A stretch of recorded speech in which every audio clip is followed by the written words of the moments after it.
What's up, everyone? Welcome to Back to the Future, the podcast that takes a trip down Philly sports memory lane. I'm your host, Jim Montgomery. Got a little 2-for-1 deal going on this week. Going to quickly do a Sixers-Celtics series preview as they get ready to tip off tomorrow night. And then later this week, we'll do our Eagles draft recap. If you're listening to this, obviously you know this is Back to the Future with a PH.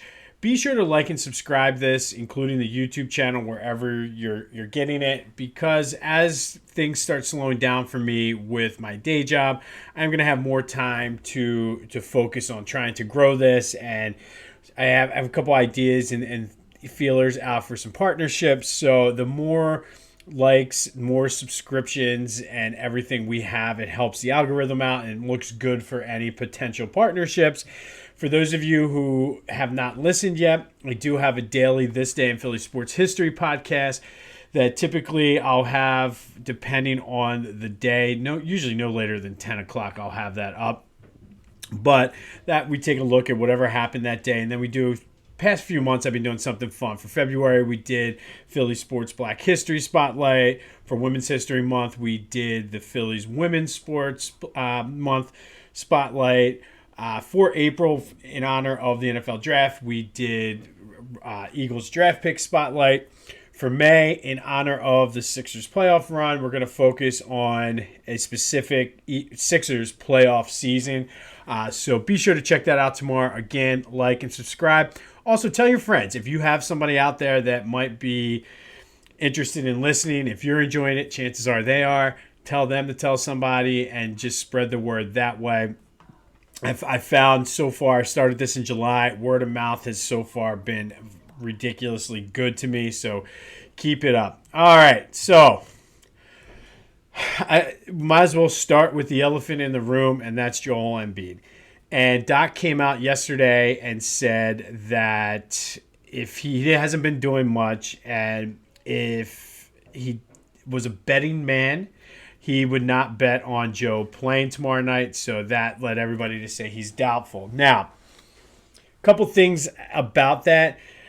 I personally, I don't know how much I put into that, only because if there was any possibility of him playing at all, I don't think you would tip the hand. So that either means he's definitely out or Doc is playing games. But I feel as though if he was definitely out, they would just come out and say he's out. So the fact that he said something yesterday, the original report earlier or middle of last week said no decision would be made until today or even possibly tomorrow. Maybe I'm just holding out hope, but I still think there's an outside shot because we've heard this from Doc before, or at this point I don't even know if it was Doc or Brett Brown, but the 1 year where he had the orbital bone broken, or the first year he had his orbital bone broken, like the Phantom of the Process with the black mask, everybody kept saying he's out, he's out, he's out, and then all of a sudden about an hour and a half, 2 hours before the game, everybody's blowing up like, oh God, Joe's playing. The mask came in and this, that, and the other. And I have a feeling, and I mentioned this on This Day in Philly Sports History the other day, I was listening to Hugh Douglas and Joe Giglio's show last Friday, doing some errands I had to get done for work, and Hugh seemed to think, and again, all of this is speculation, and I do think that Doc just throws out sometimes, he says what he's feeling, but again, all speculation, but I feel Hugh was like, it could be something with this injury, and I forget now whether he had this injury or what it was, but there's a specially fitted brace that they have to get for Embiid, especially if playing at such a high level. If it was you or me playing with a similar injury, the brace you'd get from CVS or wherever would be suffice. One size fits all. But we're talking about the potential MVP of the league. They're in such a high stake playoff run for them. They're going to get a custom fit and make sure it's comfortable for him. So he seemed to think that it could be a matter of he could play. It's just he doesn't necessarily have the brace. Again, all speculation. I have no inside information. I I just feel like this is all coming out of nowhere. Maybe it's a smokescreen, a little bit of gamesmanship. I don't know. But as of right now, we're going into this with him listed as doubtful. Staying with Joel on the MVP front, he is expected to be named the MVP on Tuesday. And, I mean, that's great, but I want them to advance past the second round. So it's kind of one of those things where, yeah, great, but we want to make sure we're doing the right thing. So during his career with the Celtics, he's actually played pretty well. He's averaged about 28 points a game against them. So that's why it's such a huge deal for him to be in there. And this year is particular, even like last year too, the Celtics, more in recent terms, have had the Sixers number. They beat them 3 of the 4 times this year. The last one, I don't know how much stock I put into it because a couple of Jaylen Brown didn't play, so it is what it is, but it was a good confidence boost for the Sixers. Then they had the one where they were dominating, and then the Celtics came back. So at least from a mental standpoint, they were finally able to beat the Celtics, which was good. But coming into this, and it's one of those things. Of course, you have the Philly-Boston rivalry. It's just goes back to colonial days, Revolutionary War, and Philly versus Boston. That's just always just the way it was. But the Sixers-Celtics rivalry specifically is one of the best in the NBA. And it dates back to before the Sixers even moved to Philly, back when they were in Syracuse in the Nationals. Just always battling. They were always the 2 top elite teams in the conference. So it goes back to there. And then there's even the Philadelphia Warriors versus Celtics rivalry as well. But Sixers-Celtics have been one of the best rivalries in the NBA. Obviously, like I said, that goes back to when they were in Syracuse and even back when they were doing the Boston Tea Party and we were signing the Declaration of Independence and all that other good stuff. But all time, the Celtics lead 329 to 243, and that's including the playoffs. These teams, no teams have played each other more times in the postseason than the Sixers and the Celtics. Celtics still hold an edge there, 62 to 47, and they've won 14 of the 21 series. So when it comes to this rivalry, specifically in the playoffs, it's pretty one-sided. I think what's pretty cool, even though the Celtics have had the Sixers number, they've played in a postseason series in every decade since the 1950s, with the exception of the 90s when both teams were not quite as good. They were in sort of like that rebuilding year, or years, I should say, specifically for the Sixers. But such a good rivalry. The players, you had Wilt versus Bill Russell in the 60s, and Wilt pretty much dominated if you look at the stats, but Bill had the last laugh, always winning the titles. And then he had the rivalry in the 80s, Dr. J versus Bird. If you look up NBA TV, you can see like they actually got into a fist fight, and just it was the Eastern Conference was the Celtics and the Sixers. So much so that there was a point in time where I think it was like starting in like 76 or 77 all the way up to like 86, that with the exception of 2 years, it was either the Sixers or the Celtics in the NBA Finals. Of course, they always ended up playing the Lakers, who are probably the Celtics' biggest rival. I would say the Sixers' biggest rival are the Celtics, but for Boston, it's probably LA because of just the high stakes over the years, Lakers versus Celtics for the NBA championship. But then there was the 82 season, 81-82, when it was obvious that the Sixers were going to beat the Celtics in the Eastern Conference Final up in the Boston Garden. In the Boston Garden, started chanting "Beat LA." So as much as they're rival, bitter, fierce rivals, there is that respect for everything. or for each other. You had Andrew Toney, known as the Boston Strangler, because of just how well and how much of his career was dedicated to beating the Celtics. We talked somewhat over the course of the past couple months about him, and it's too bad he couldn't remain healthy because he was such a good player. Then you have the Al Horford connection, where he signed the free agent deal from the Celtics, basically got cut. I forget whether the Sixers cut him or traded him, but ended up back on the Celtics. So you have that. And it's just, there's so much rich history of this rivalry. And like I said, the fact that they've played a playoff series every single decade since the 50s minus the 1990s is pretty damn amazing. And I don't know if there's any other rivalry in the NBA, maybe any sport, where two teams that are in such close proximity and are rivals during the regular season have played so many times in the playoffs. I mean, even in the 90s, you had, like, in the NFL, you had the Cowboys and 49ers and Packers, but, like, to sustain it over the course of 70 plus years in the postseason is pretty cool. The last time they played in the postseason was the 2020, whatever you want to call that, the bubble season. The Celtics swept them in the first round, but it sort of was one of those things. I don't know how much they want to, like, it was just, I feel like that whole season, and the LeBron fans out there will call me a hater, I don't care, but I feel like there should be an asterisk on that season anyway. But then it is what it is. It counts in the thing. So, despite the rich history, I don't care what happened before. I want to focus on what's happening starting tomorrow night. And like I said, the Celtics were 3-1 this year and have had the Sixers number over the course of the past couple of years. So much so that a lot of the player, like, obviously Joe gets his against anybody. Harden, again, is Harden.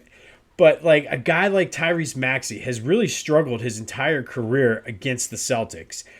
Tobias Harris, if you really dive, everybody says he's struggled, especially this year against the Celtics. But if you dive into those numbers, he really had the one bad game, and that's kind of bringing down the averages. But, I mean, still, he didn't play his best. So that, all of that going into it, it was going to be a tough series for the Sixers to win, whether or not Joe was healthy, playing, or what. And it's very difficult, I feel, to handicap this series because so much is in flux. We talked about Doc Rivers' comments, but I just don't know how much I'm putting into that, because what benefit right now is that giving the Sixers? Like, if anything, say there's still a chance he can play, so the Celtics have to prepare. I mean, I don't know. Like, play the gamesmanship, and unless this is all some sort of reverse psychology where Joe was going to play the whole time and they're just fucking with everybody, I don't know. But I think this, and I've been talking about it since the playoff bracket came out, this was always going to come down to the role players. Joe, again, was going to be able to get his. And what the Nets showed was, during that series, they were double teaming him, and it allowed him to get everybody else involved. And fortunately, they were able to step up. Everybody's going to have to do that same thing in this series against the Celtics, especially if Joe misses 1, 2, or any amount of extended time. So that means then the focus shifts squarely on Harden. Harden needs to, everybody keeps talking about how he took less money to come back and how he's looking to cash in now next year. This is where you earn that money. He needs to show that he still has it, that he's a clutch player, that he can carry a team, especially if he's looking to go somewhere else besides Philly. So he right now is, other than Joe's knee, he is the focal point for the Sixers. He needs to make sure he's facilitating, getting everybody involved, but he also needs to make sure he's scoring, driving to the basket, kicking out, shooting the three, and hitting them. So I think he is the number one guy right now. And I think even if Joe plays the entire series, he's the number one guy because he's your second superstar. Then if Joe is out, or even if he does play, obviously he's not going to be 100%, and he's going to need probably more rest than what you normally would. So then Paul Reed, B-Ball Paul, they nicknamed him, if you saw the press conference on Comcast Sportsnet, they said playoff Paul or playoff beast, whatever they called him or said about him. He needs to continue that in this series. He needs to be playoff Paul. Can he do it? He showed when the lights are on, he does it. So he's going to have to continue to play like that. PJ Tucker's still going to have to continue doing what he's doing. This is basically what they brought him in for. They brought him in for series like this. He needs to do those things that don't necessarily show up on the stat sheet. Use his fouls appropriately. Dive for loose balls. Grab a rebound. Hit that corner three, especially if they're going to give it to him, because the Nets were given to him because he started off slow. Those are the things he's going to have to do, and that's why they brought him in for a moment like this. Tobias is going to have to continue doing what he did. Is he going to get 25 points a game like he did against the Nets? I don't think so. But could he get 15 to 20 a night if Joe's out? Absolutely. And he's going to need to if they want to have a shot to win this series. And he's making the big money. Everybody talks about his big money contract. Toby, you got to earn it, man. And I think that is another one of those key things. Ultimately, though, the biggest question mark, like we said, is Joe's knee. The X factor in this whole series is Maxey.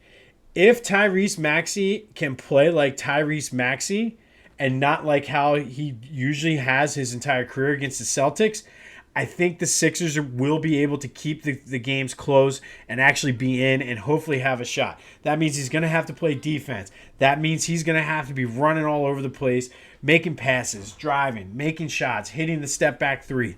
Anything he needs to do, he's going to have to. They're going to need him to hit the threes, have the assists. He's going to have to average more than, I think it's like eight points a game or something in his career versus the Celtics. And for the most part, I feel that's what this series is going to hinge on, is what can Tyrese Maxey do? Is he going to grow up? Is he going to take that next step to being a superstar? Everybody keeps saying, oh, he's untouchable, he's this, he's that. He needs to. This is the time now. If you want to be that guy, but you have to do it when the lights are the brightest. And right now, the Celtics are the defending Eastern Conference champions. So as Ric Flair used to say, to be the man, you got to beat the man. And guess what? Right now, the Celtics are the man. So in order to be the man and get out of the second round and make an extended run, this is what you need to do. You need to beat the Celtics, and it starts with you, Tyrese Maxey. You need to be the X factor. You need to score 20 a game. Whatever you need to do it, whether it's threes, whether it's doing your drives, that's what it comes down to. And I think as long as it seems like things need to go perfect for the Sixers, and that's kind of what I'm saying. It's going to be a tough series. Now, if Joe does play and has any kind of success, this prediction might be slightly different. But I do feel that they have a shot to be in this. And whatever Atlanta did in that game, they were able to expose something with the Celtics, but then were able to come back. Obviously, the Sixers are more talented than the Hawks.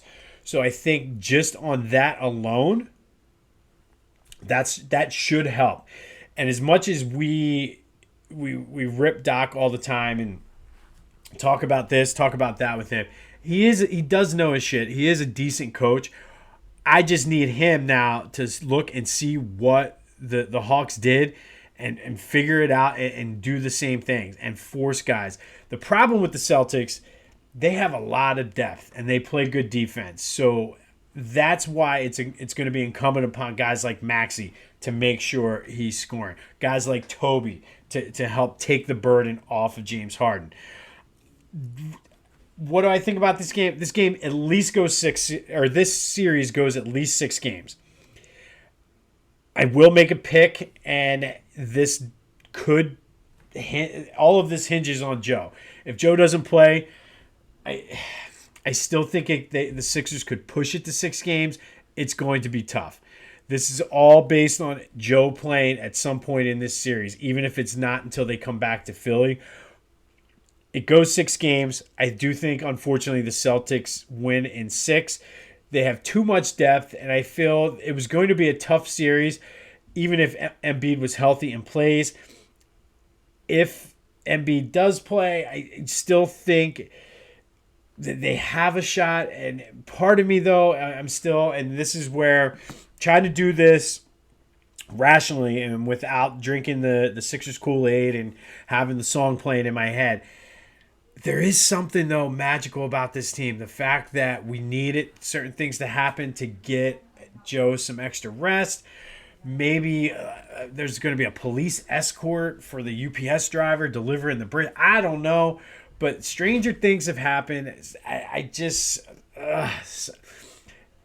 my head is telling me Celtics in 6. It's going to be a tough series. But my heart, my gut is still saying there is that potential. So, what I'm going to do, against the Nets, I took the Sixers minus 2.5 to win that bet. So, basically, I had automatically the Nets were up 2.5 games to 0 in that series. We cashed that bet because they ended up winning. They swept them. So, essentially, then it was a 4 to 2.5 game or series win for the Sixers, according to the betting world. I'm going to do something similar for this. And if you want to do it, great. If not, that's fine too. It's not quite as juicy as the Sixers were against the Nets. I'm going to do the opposite. I'm taking the Sixers plus 2.5 games because I strongly feel that this series is going to go 6 games. I really think it goes 6 games. If it goes 6 games, we win the bet. Obviously, if it goes 7, we win the bet. I like that bet a lot. I liked it for the first round. It's one of those cool things. That way you don't have to bet each game individually. You're just rooting for the series. I've done that in a couple of the other first round series. I really, really like that bet. So the official pick, as much as it pains me to say, Celtics in 6. But it's going to be fun. Anytime you get to play your biggest rival in the playoffs, the intensity is going to be there. The crowd at the Wells Fargo Center is going to be off the chain. They might be able to steal one. Now, if they steal one game in Boston, I mean, look out. This series could go 7 games. I don't necessarily see them doing that right now with so much uncertainty about Embiid. Who knows? By the time you're listening to this, it could have come out right before the game tomorrow that, hey, Joe's playing, Joe's fine, Joe's this. So we'll see. It kills me, especially because it's the Celtics. But Celtics in 6. Take the Sixers plus 2.5 games if you want something fun to bet on. I will be doing the same thing. But it's just frustrating. And, I mean, I'm not ready for the whole process era to be over. Who knows? I mean, who knows what the future brings? You don't necessarily get opportunities like this. Let's go Sixers. Hopefully we're going to play the song a few times and somehow shock the world and move on. And, hey, listen, Willis Reed did it. Why can't Joel Embiid? All right, so remember, tell your friends about This Day in Philly Sports History as well as Back to the Future. Like and subscribe. Help that algorithm out. This Day in Philly Sports History, we're going to be doing a Sixers playoff season spotlight throughout the month of May. We are going to be doing a draft recap for Back to the Future later in the week once I am able to take time. It's going to be a busy week for me, so bear with me when it comes out, but usually by Thursday or Friday it will come out. Follow me on YouTube, TikTok, and Twitter, Jimbo_Mont. Instagram at Philly Jimbo. Like and subscribe to the podcast. Tell your friends, tell your family, enemies, tell your dog to tell his dog to tell their owner in daycare, whatever you need to do to help a brother out. And we have some exciting things on the horizon, so stay tuned for that. This has been Back to the Future. I'm Jim Montgomery. Go have yourselves a week. Go Sixers. And until next time, I will see you when I see you.